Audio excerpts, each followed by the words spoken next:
আমার বড় আপার বিয়ে হয় আমাদের বাড়ির কাছেই। আপার গায়ের রং ফর্সা ছিল। আমাদের পরিবারে আমি সবচেয়ে বেশি ফর্সা, কিন্তু অনেকেই বলতো আমার চেয়ে আপার চেহারার মায়া বেশি। আপার সাথে আমার বয়সের পার্থক্য 6 বছরের। আপার গায়ের রং খুব বেশি ফর্সা ছিল না, কিন্তু স্কিন অনেক হেলদি ছিল। হাত পা সবসময় যেন চিকচিক করতো। আপার বিয়ে যখন হয় তখন আমি ক্লাস 6-এ ভর্তি হই। বর্তমানে আপার বিয়ের 12 বছর চলছে।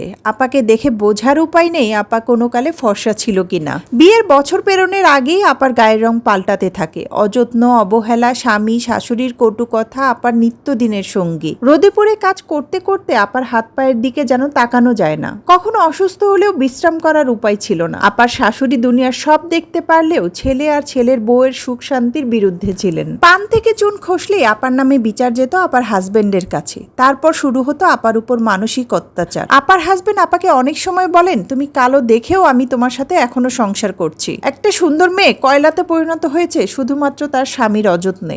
আমার বিয়ের আগে একদিন আমার এক দাদি আমাকে মাছ কাটতে দেখে আপার জীবন নিয়ে আফসোস করে বলছিলেন, নাতিন তোরে নিয়ে আমার খুব বেশি চিন্তা হয়। আমি দাদিকে বললাম, এত কিসের চিন্তা দাদি? দাদি বললেন, শ্বশুর বাড়িতে গেলে কাজের চোটে এই হাত পা সব সৌন্দর্য শেষ হয়ে যায়। দাদিকে বললাম, আমি তো বাবার বাড়িতেও কাজ করি, তখন না হয় একটু বেশি কাজ করলাম। আমি জানতাম দাদির এ কথা বলার কারণ কি, কিন্তু আমি ভাগ্যের উপর খুব বেশি বিশ্বাসী ছিলাম। আমি এতটুকু মানতাম, কপালের লিখন কখনোই খণ্ডানো যায় না। বিয়ের 4 বছর পরে দাদি আমাকে সেদিন দেখে বললেন, তোকে তো চেনার উপায় নেই, অন্ধকারে তাকালেও তোকে সহজেই দেখা যাবে। আমি দাদিকে বললাম, সবটাই নির্ভর করে যত্নের উপর। কেউ নারীকে বিয়ের আগে শখের নারী হিসেবে রাখে, আবার কেউ সারা জীবন নারীকে শখের নারী করে রাখে। লেখাটা কার ছিল জানি না, তবে অসম্ভব ভালো লেগেছে। বিয়ের পর একটা মেয়ের ভালো থাকা মন্দ থাকা, সুন্দর হওয়া অসুন্দর হওয়া অনেকটাই নির্ভর করে তার স্বামীর উপর, স্বামীর যত্নের উপর। যে স্বামী যতটা বেশি তার বউয়ের প্রতি যত্নশীল, সেই বউ ততটা বেশি ভাগ্যবতী, ততটা বেশি রূপবতী। এজন্য বলতেই পারেন বউয়ের সৌন্দর্য নির্ভর করে স্বামীর উপর।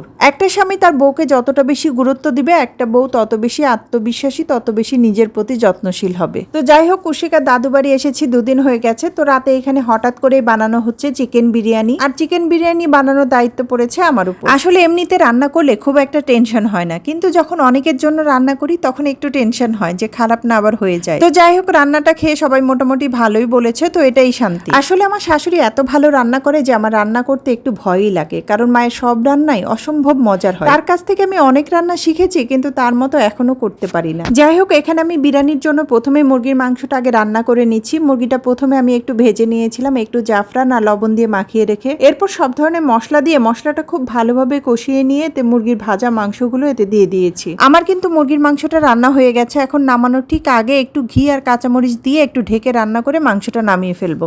এখন রাইস কুকারে পোলাওটা বসিয়ে দেবো। পোলাওটা বসানোর পরে আসলে ভিডিও করতে আমার মনেই ছিল না। খাওয়ার ঠিক আগ মুহূর্তে হঠাৎ মনে হলো যে ভিডিও করা হয়নি, তখন ঠিক যখন প্লেটে নিব তখন ভিডিওটা করে নিচ্ছিলাম। তো যাই হোক, আমার রান্না তো শেষ, এখন একটু সাজিয়ে গুছিয়ে নিচ্ছিলাম ভিডিও করার জন্য। তো রান্না শেষ, পরে এখন খাওয়ার পালা। তো যাই হোক, আজকের ভিডিওটি এই পর্যন্ত। এতক্ষণ সাথে থেকে পুরো ভিডিওটা দেখার জন্য সবাইকে ধন্যবাদ। কথা হবে নতুন কোনো ভিডিওতে, সে পর্যন্ত ভালো থাকবেন সবাই। আল্লাহ হাফেজ।